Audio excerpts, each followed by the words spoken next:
Guys welcome back to our channel और नई video में आपका फिर से स्वागत है। Now we are going to talk about the megasporogenesis. So most important topic है, जैसा कि आप जानते हैं कंटिन्यूसली पूछा जाने वाला टॉपिक है और बहुत ही ज़्यादा मोस्ट इम्पॉर्टेंट पॉइंट भी देके जाता है for the conceptual learning and जो मल्टीपल चॉइस एग्ज़ाम्स होते हैं ना, कोई भी कॉम्पिटिटिव एग्ज़ाम के लिए अगर आप देखें तो यहाँ पे बहुत सारे इंपॉर्टेंट पॉइंट भी आपको मिलेंगे। सो चलिए हम स्टार्ट करते हैं। टॉपिक है मेगास्पोरोजेनेसिस। देखो, मेगास्पोरोजेनेसिस में आपको जनरली बताऊं तो क्या होता है, हम लोगों ने पढ़ा था मेगास्पोर मदर सेल क्या होती है और मेगास्पोर क्या होता है, ठीक है। और अगर आपने मेरी बैक वीडियोस नहीं देखी हैं, मतलब अगर आप सीक्वेंशियल लाइन में सीरीज़ को फॉलो नहीं कर रहे हैं, तो मैं आपको आगे अभी सब क्लियर करती हूँ, ठीक है। जो मेगास्पोर होता है ना, मेगास्पोर मदर सेल से मेगास्पोर का फॉर्मेशन, इसी प्रोसेस को मेगास्पोरोजेनेसिस कहते हैं। चलो देखते हैं एनसीईआरटी क्या कहती है। The process of formation of megaspore from the megaspore mother cell, ठीक है। क्या होता है आगे बताऊंगी, मेगास्पोरोजेनेसिस कहलाता है, ठीक है।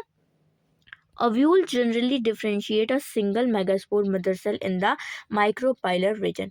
देखो, एनसीईआरटी बता रही है कि जो ओव्यूल होता है वो जनरली मेगास्पोर जो है ना, मेगास्पोर मदर सेल एक ही रखता है। ऐसा है कि जितनी भी सेल्स होते हैं ना, उनमें एक जो मतलब एक लीडर सेल वो लोग चूज करते हैं और वो आगे चल के बनती है मेगास्पोर मदर सेल। क्यों? क्योंकि वो आगे चल के मेगास्पोर में कन्वर्ट होती है, ठीक है। ठीक है, इसके बाद एनसीईआरटी में दिया गया है ये स्ट्रक्चर।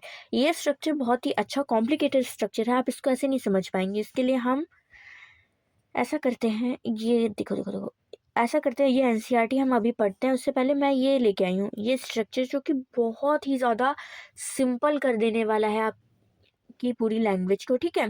बहुत ही सिंपल सा स्ट्रक्चर है, ताकि आपको पहले समझ आए, फिर एनसीईआरटी का भी पढ़ेंगे। देखो, पूरे ये हो गया हमारा पूरा, हम देखें ओव्यूल, ठीक है। पूरे ओव्यूल का स्ट्रक्चर मैं आगे पहले डिस्कस कर चुकी हूँ, वीडियो देख लेना जाके, अगर थोड़ा भी डाउट है तो बहुत अच्छे से क्लियर किया है। तो ये है ओव्यूल। ओव्यूल में देखो, पूरे ओव्यूल में सेल्स होंगी, ओके, ठीक है। इसमें से एक सेल डिसाइड करेगी कि वो मेगास्पोर बनाएगी, तो वो सेल कहलाएगी मेगास्पोर मदर सेल। जो सेल मेगास्पोर में चेंज होगी उसे ही कहेंगे मेगास्पोर मदर सेल, ओके, ठीक है। ये क्या करती है, आगे चलकर डिवाइड होती है।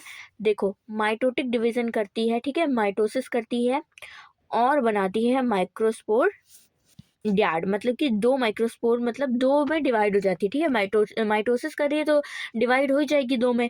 फिर वही सेल डिवाइड होती है चार में, कौन, मेगास्पोर मदर। बहुत जनरली बता रही हूँ, ठीक है। ठीक है, ये जो चार सेल्स होती है ना, इसमें भी एक सेल बन जाती है फंक्शनल मेगास्पोर, ठीक है। वो क्या बनेगी, फंक्शनल मेगास्पोर। और जो स्टार्टिंग की तीन होंगी, देखो, ये तीनों डिफ्रेंशिएट हो जाएंगी, मतलब कि ये इसको पोषण देंगी, मतलब ये रिफ्यूज हो जाएंगी, ओके। मतलब मेन जो एक सेल है वही फंक्शनल मेगास्पोर बनेगी, ठीक है।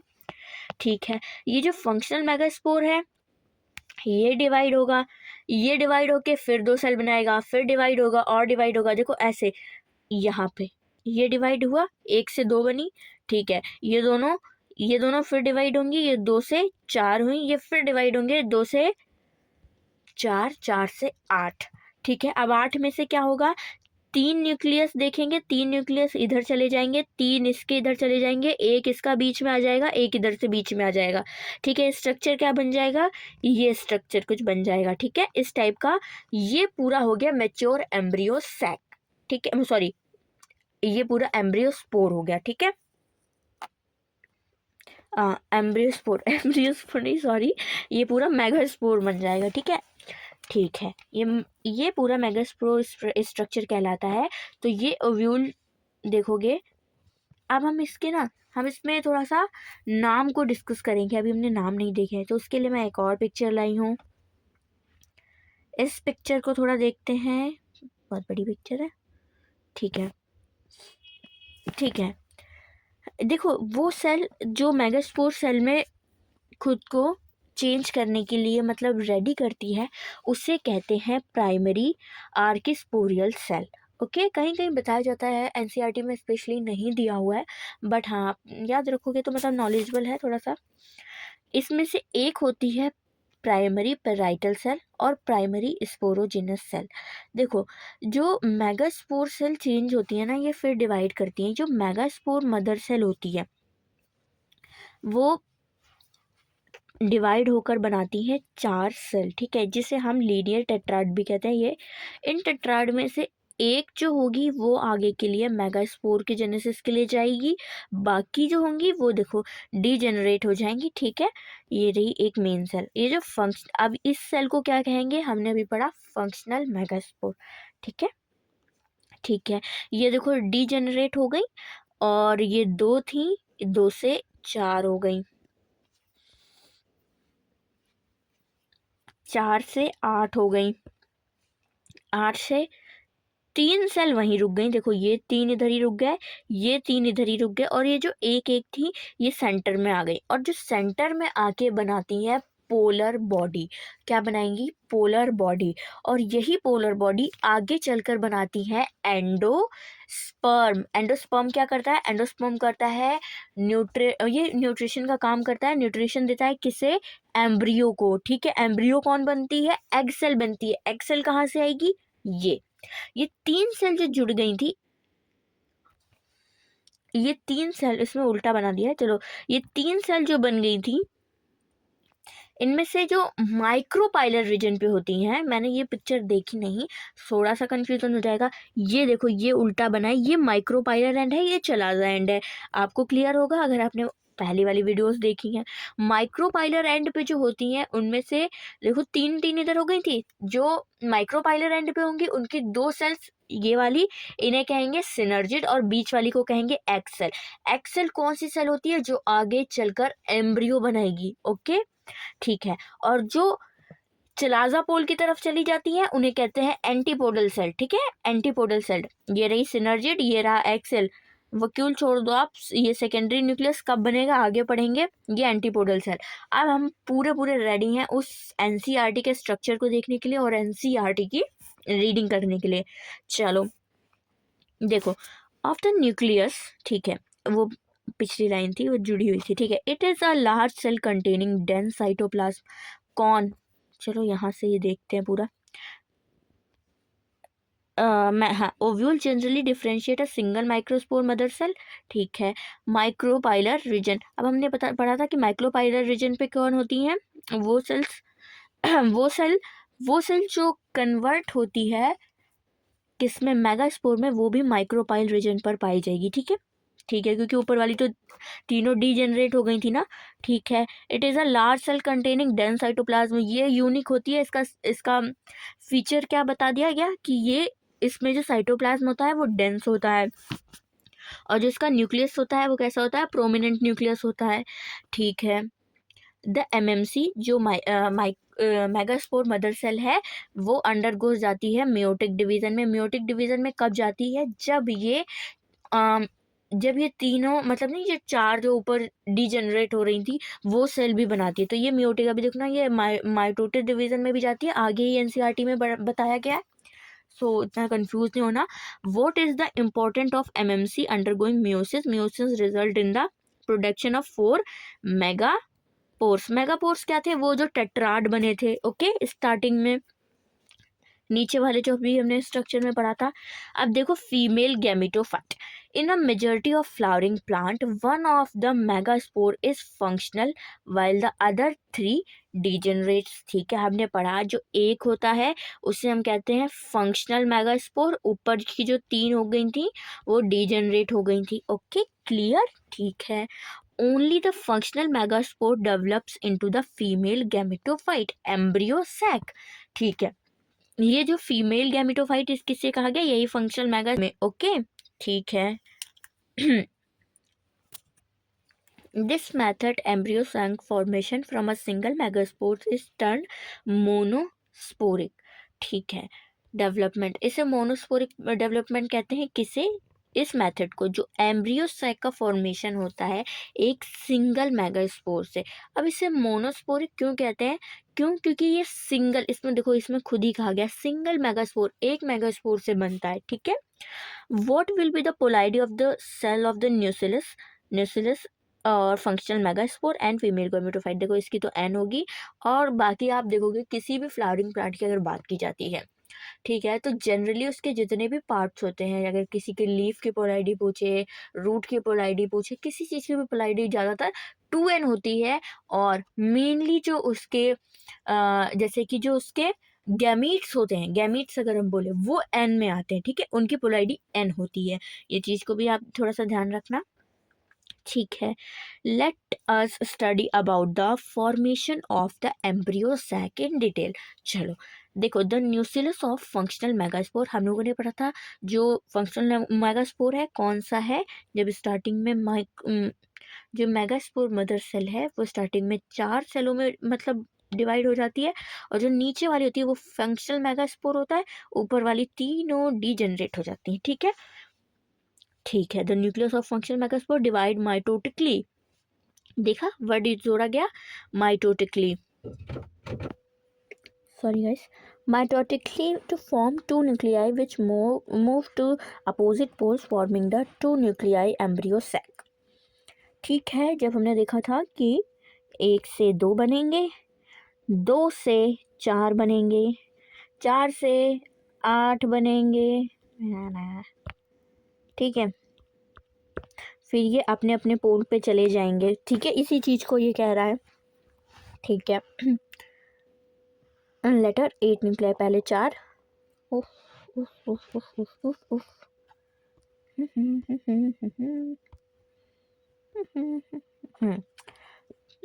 Formation of 4 nucleate and then फिर बनेंगे 8 न्यूक्लियट, ठीक है, stages of the embryo sac, ठीक है। It is interested to note that these mitotic division are strictly free nuclear। ऐसा क्यों फ्री न्यूक्लियर, मतलब कि आपने ये नोटिस किया होगा जब मैंने पूरा आपको ये बना के दिखाया तो इनके बीच में कोई भी सेल वॉल नहीं थी, मतलब कि ये फ्री न्यूक्लियर डिवीज़न, जिसमें भी कभी भी जब सेल डिवाइड होती हैं, न्यूक्लियस डिवाइड होते हैं, बट उनके बीच में सेल वॉल नहीं होती है, तो उसे फ्री न्यूक्लियर डिवीज़न कहते हैं, मतलब कि वो एक ही साइटोप्लाज्म में, ठीक है। उसके बाद में उनके बाद सेल वॉल बन गई थी, आपने देखा था, ठीक है, फर्स्टली वो डिवाइड होते जा रहे थे। That is, nuclear division are not followed immediately by cell wall formation। तुरंत सेल वॉल फॉर्मेशन नहीं होता है, लेकिन बाद में होता है। आफ्टर 8 न्यूक्लियर स्टेज, जब आठ न्यूक्लियर वाली स्टेज आ जाती है, यानी कि जब पूरा मतलब न्यूक्लियर पूरा तरीके से डेवलप हो चुका होता है, पूरी डेवलपमेंट हो चुकी होती है, cell wall are laid down, उसके बाद सेल वॉल बनती है, leading to the organization of a typical female gametophyte और एम्ब्रियो सैक, ठीक है। Observe the distribution of cell inside the embryo sac, ठीक है। 6 of the 8 nuclei are surrounded by the cell wall and organize into cell. The remaining 2 nuclei called polar nuclei, जो बीच में थी, ठीक है, are situated below the egg apparatus in a large central cell. Egg apparatus क्या होता है, जो नीचे से देखो, दिस इज, ये सिनर्जिड सेल थी, 2 सिनर्जिड और एक एग, ठीक है, एक एग सेल, लेकिन इन तीनों को मिला के क्या कहा, एग अपार्टस कहा, ओके, ठीक है। थोड़ा ये ना थोड़ा सा मोस्ट इंपॉर्टेंट पॉइंट है, इसको हाईलाइट करो जरा, एग अपार्टस वाली लाइन को। बहुत सारे इंपॉर्टेंट पॉइंट है यार, हाईलाइट नहीं किया, बट हाँ इंपॉर्टेंट थिंग्स मैंने आपको बताई हैं। The egg apparatus is turn constitute synergid and 1 egg cell. एक मिनट, हमने कहाँ सोच दिया था, यहाँ पे था। There are characteristic distribution of the cell within the embryo, 3 cells are group together and micropylar end, जहाँ 3 सेल एक साथ मिली थी माइक्रोपाइल एंड पे, उसे एग अपार्टस कहा था। The egg apparatus is turn consist of 2 synergid, 2 synergid होती हैं, एंड 1 एग सेल, और एक एग सेल होती है। The synergid have special cellular thickening, ठीक है, इसमें स्पेशल सेलुलर थिकनिंग होती हैं, कहाँ पे होती हैं अभी आपको बताएंगे। माइक्रोपार्टिव कॉल फिलीफॉर्म अपार्टस, इसको हाईलाइट करो, इससे भी क्वेश्चन बनता है। फिलीफॉर्म अपार्टस, फिलीफॉर्म अपार्टस क्या है, ये अभी हम आपको मेन उसमें दिखाएंगे एनसीईआरटी के डायग्राम में, ठीक है। फिलीफॉर्म अपार्टस का काम क्या होता है, फिलीफॉर्म अपार्टस जो होता है मेल गैमेट को रास्ता दिखाने का काम करता है कि एक्स सेल भाई इधर है, इधर साइड आओ, ठीक है, और ये होती कहाँ पे, सिनर्जिड में लगी होती है, इसमें चित्र दिखाते हैं, ठीक है, that is the synergids, okay, ये एक्स सेल और ये लगे हैं फिलीफॉर्म अपार्टस, ओके। सबसे बेस्ट डायग्राम होता है एनसीईआरटी का, अभी हम बहुत अच्छे से पढ़ने वाले हैं। ये एगापार्टस होते हैं। ये क्या करते हैं, जब मेल गैमेट आता है ऐसे करके, तो ये सिर्फ डायरेक्शन देते हैं कि भाई भाई तुम ना इधर से एंट्री करो, इधर से एंट्री करो, ये रहा, ठीक है, इसलिए रास्ता दिखाते हैं। Okay, filiform apparatus which play an important role in guiding the pollen tube into the synergid. 3 cells are at the chalaza end called antipodal cell। कौन सी, जो पोडल सेल पे थी, चलाजा पोल पे थी, ठीक है। ये लो, the large central cell and magnetize earlier have two polar nuclei. जो लार्ज क्यों बोला गया, क्योंकि जो बीच वाली होती है, जो किनारे हो जाती हैं, वो तो ऐसे बट गई, लेकिन जो बीच वाली थी ना, वो सेल वॉल उसकी इस तरीके से बनती है और फिर उसमें 2 बनती है, ठीक है, इसीलिए इसको लार्ज कहा गया। अभी हम चित्र में, डायग्राम में पूरा देखेंगे।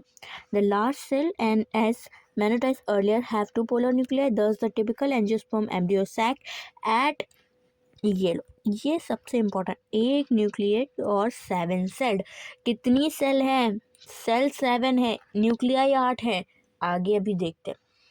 ये वीडियो थोड़ा सा लॉन्ग होने वाला है, बट इसमें अब आपको बिल्कुल फाइनल क्लियरिटी मिलेगी, ठीक है। ये रहा आपका माइक्रोपाइलर एंड, ओके, न्यूक्लियस की सेल्स, ये पूरा एक समझ लो। पहले आपका जो ओव्यूल है उसके अंदर का कुछ ऐसा स्ट्रक्चर है, ठीक है। ये एक सेल है जिसमें सबसे ज़्यादा डेंस साइटोप्लाज्म है, देख लो। इसका जो न्यूक्लियस है थोड़ा सा बड़ा है और ये बनेगी मेगास्पोर मदर सेल। बाकी सेल्स छोटी हैं बट ये सेल्स यूनिक सेल है, ठीक है। अब देखो, ये 1 से 2 बनी, डेयाड बना, फिर न्यूक्लियस, इसका न्यूक्लियस देखो, इसका न्यूक्लियस देखो कितना बड़ा है ना, ये देखो डिफरेंस देखो। ये माइक्रोपाइलर एंड है, ओके। ये माइक्रोपाइलर एंड क्यों दिया गया, क्योंकि ये पूरा ऐसे है और हमने इसका ये सेक्शन उठाया इस तरीके से। ये ऊपर होता है चलाजा पोल, माइक्रोपाइलर एंड से आपको माइक्रोस्पोर मदर सेल मिलती है। क्यों, क्योंकि यहाँ से थोड़ा सा डायरेक्शन भी होती है, और जब यहाँ देखो, अब देखो, ये माइक्रोस्पोर मेगास्पोर मदर था ना, मेगास्पोर मदर सेल थी, ठीक है। ये 4 में चेंज हुई। अब डीजेनरेशन भी कहाँ से स्टार्ट होगा, ऊपर से ही स्टार्ट होगा, यहाँ से ये डीजेनरेट हो जाएंगी और ये बन जाएगा मेन कौन, फंक्शनल मेगास्पोर, ओके, ठीक है। अब ये कहानी है कि आपको ये तो पता ही है कि ये तीनों हैं डीजेनरेट हो जाएंगी, ठीक है, ठीक है। अब देखो, ये जो सेल होता है, इसकी सेल 2 में डिवाइड होगा, फिर 4 में होगा, फिर 8 में होगा, ये हो गया, ये पूरा डिवीजन समझ में आया। अब इसकी जो 3 सेल्स हैं वो एक छोर पे चली जाएंगी, दूसरी है वो दूसरे छोर पे चली जाएंगी, जो बीच की 2 बचेंगी वो बीच में आ जाएंगी। आप देखो, ये फ्री न्यूक्लियर है डिवीजन, क्यों, क्योंकि इसमें सेल वॉल नहीं बनी हुई है। अब आप ये देखो ज़रा, इसमें सेल वॉल दिख रही है आपको। फाइनल में 8 न्यूक्लियस हो गए, 8 न्यूक्लियस बने, लेकिन एक भी सेल वॉल नहीं थी, ठीक है। 8 न्यूक्लियस बनने के बाद अब आप देखोगे ये न्यूक्लियस आ जाएंगे 2 बीच में, ये लो 2 बीच में, 3 ऊपर 3 नीचे, ओके। डायग्राम देखते हैं, ये मोस्ट इम्पॉर्टेंट। अब आपका ये हम डायग्राम देखेंगे, इसमें अच्छे से समझेंगे क्या। अब आप ये कंफ्यूज मत हो ना कि इसमें ऊपर सिनर्जी दिया, इसमें नीचे। पहले हम ऐसे देख रहे थे, एनसीईआरटी थोड़ा सा बहुत ही ज़्यादा डिस्टर्ब कर दी थी यार इसमें। पहले ऐसे देख रहे थे, अब हमने इसे टर्न, मतलब अब हमने इसे क्या किया, टर्न कर दिया, टर्न टर्न टर्न, ये टर्न कर दिया ऐसे घुमा के, और ये घुमाने के बाद ऐसे उठ के आ गया है, ठीक है। अब देखो, ये मेन होता है स्ट्रक्चर, ये मेन मोस्ट इम्पॉर्टेंट स्ट्रक्चर है पूरा एम्ब्रियो साइक। देखो, बीच के जो ये न्यूक्लियस हैं, बिल्कुल क्लियर दिखना चाहिए, ये देखो, ये जो बीच के न्यूक्लियस हैं, ये वाले, इसमें एक चीज़ देखोगे आप, ये न्यूक्लियस, ये न्यूक्लियस, ये न्यूक्लियस, इसकी क्या खास बात है, इसकी सेल वॉल रही ये, ठीक है, इसकी सेल वॉल रही ये, इसकी सेल वॉल ये पूरी, ये पूरी। अब आप देखोगे कि एक सेल में कितने न्यूक्लियस आ गए, 2 न्यूक्लियस आ गए यार। इधर 3 है, इधर 3 डिवीजन है, 3 3 6, 6 न्यूक्लियस 6 सेल। इधर क्या है, 7 8 न्यूक्लियस, लेकिन सेल एक ही है, सेल वॉल सॉरी। तो अब इसमें क्या हो गया, 8 न्यूक्लियाई, लेकिन सेल वॉल कितनी है, 7 ही तो है ना। 8 न्यूक्लियस 8 है, मतलब कि एक न्यूक्लियाई बट 7 सेल्ड। समझ में आया कॉन्सेप्ट, ओके। अब देखो, इन वाली सेल्स को क्या कहा, ये चलाजा एंड पे थी, इन्हें कहा गया एंटीपोडल सेल। एंटीपोडल सेल रट लो, एंटीपोडल सेल। ये कौन सी है, पोलर बॉडी। ये क्या है, ये सेंट्रल सेल है, ठीक है। ये पीछे जो आपको दिख रहा है चिन्ह सा, ये है एग सेल, ठीक है। यही आगे चल के एम्ब्रियो बनाएगा। और ये जो है, ये आगे चलकर क्या बनाएगा, ये आगे चलकर बनाएगा एंडोस्पर्म, जो क्या करेगा, जो खाना पोषण का काम करेगा, किसके लिए, एग सेल के लिए। ओके, ठीक है। अभी इस पॉइंट को आगे पढ़ेंगे, हम छोड़ देते हैं। ये दो क्या हो गई, ये हो गए सिनर्जिड। इन तीनों को मिला के क्या कहा गया, इन एग अपार्टस, क्या कहा गया, एग अपार्टस। अब देखो, ये हो गई सिनर्जिड, ये एग, इन तीनों को मिला के कहा एग अपार्टस। खाली सिनर्जिड का स्ट्रक्चर देखोगे तो इसमें ये फिंगर लाइक प्रोजेक्शन होते हैं, ये फिंगर लाइक प्रोजेक्शन, इन्हें क्या कहा जाता है, फिलीफॉर्म अपार्टस। ये काम क्या करते हैं, ये काम करते हैं पॉलन ट्यूब, मतलब मेल गैमेट को एंट्री, रास्ता दिखाने का काम करते हैं। ओके, और ये स्ट्रक्चर कहाँ पाया जाता है, माइक्रोपाइलर एंड पे, और एंटीपोडल कहाँ पाया जाता है, चलाजा एंड पे। एक भी पॉइंट ऐसा नहीं रह गया है जो कि छूटा हो, और हर पॉइंट को 3 बार स्ट्रक्चर, 1 बार थ्योरी, 4 बार पढ़ा है, ठीक है। ये पढ़ना है क्या, देख लेते हैं। Part of the view showing large megaspore mother cell, यार tetrad megaspore, 2-4 nuclear embryo sac matured, diagrammatic represent mature embryo sac. Okay, clear, बिल्कुल क्लियर, कुछ नहीं रह गया। सो मिलते हैं नेक्स्ट वीडियो में, तब तक के लिए बाय बाय।